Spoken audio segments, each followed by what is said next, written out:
So did you save any money on your Thanksgiving meal this year?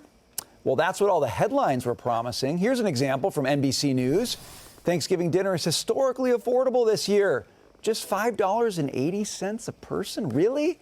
If that doesn't seem right, you're not alone. Jason Rantz is here with us now, and he's a Seattle talk radio host, and he agrees with me. There's no stinking way you can feed a family on $58, Jason. What's really going on with these prices? Well, what's really going on is remember when we were told inflation was down, and technically it was down because it was really, really, really high, but it wasn't actually where anyone expected. It just dropped down just a little bit. That's basically what we're dealing with here. It's down 5% compared to 2023, which was also really, really high, but it's still up nearly 20% than where we were pre-pandemic levels. And so people go and look at this number and they're like, wait, first of all, I don't know how you're getting $58.08 for a 10-person meal. It's not a reflection of going to any grocery store in most places, but they're still saying, yeah, it doesn't feel like it's a lot better than it was, even if it's technically a little bit better than last year. When we look at these numbers, we compare our numbers, our comfort to where things were when we were feeling better about the economy and about our own finances. And by that measure, we're dramatically off. You know, Jason, I wanted to ask you about kind of as we come into this new administration in January 20th.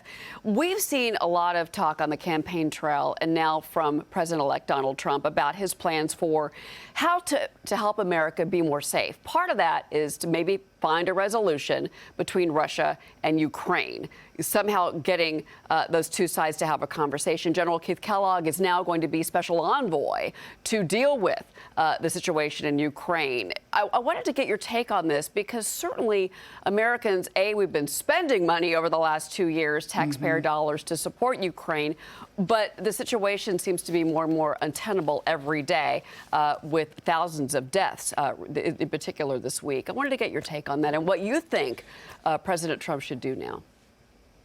So it looks like going into this, the strategy at least will be leveraging U.S. weapons for both sides to come to the table and start to have serious conversations about what peace looks like.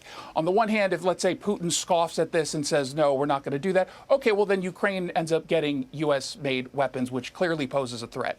If Ukraine consistently says, yeah, no, we're not going to go and have any conversations, we're not going to have any conversations about even territorial concessions or NATO membership, if they're just completely unwilling, okay, well then they don't get U.S. weapons. So from the United States perspective, you've got leverage over both sides. We can argue about whether or not some concessions might be the right move for Ukraine, but at the end of the day, we just have to get these folks to the table to start having conversations about what peace might look like, because every day that we're not there is another day where innocent people are being killed on both sides. You know, Jason, it's interesting. My co-anchor, Cheryl, pointed out a really great op-ed piece in the Wall Street Journal talking about public safety, but really sort of localized in New York City. Our Democratic mayor, Eric Adams, kind of urging his Democratic Party to take a look at immigration, at public safety, sort of the practical solutions that normal people want.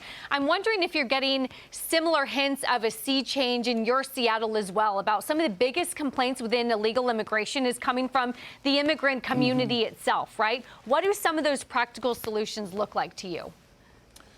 Yeah, I mean, at some point, it's really not even being innovative. It's just stepping back and saying there's some basic things we can do to create a safer Seattle or safer New York. And it ultimately just means let's enforce the law. Let's do something crazy and controversial like that. And I think more and more people are accepting that as a reality. There's still a lot of resistance when it comes to some of these blue cities, whether it's Seattle or New York. You're still going to get natural pushback from really loud voices. But I think the average person is ready for this change in direction. We've been ready for a long time.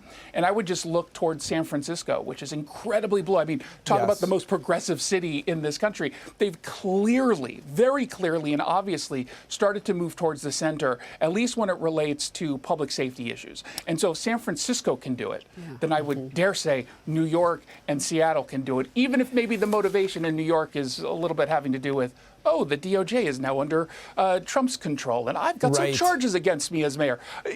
I'll take it. Beggars can't be choosers at this point. But as long as they're getting towards the right place, I'm happy. Yeah, you could adapt Frank Sinatra. If you can fix it in San Francisco, you can fix it anywhere, Jason Rantz. Maybe we'll see that. Good to see you, sir. Thanks for being with us. All right. Good to see you guys. Thanks.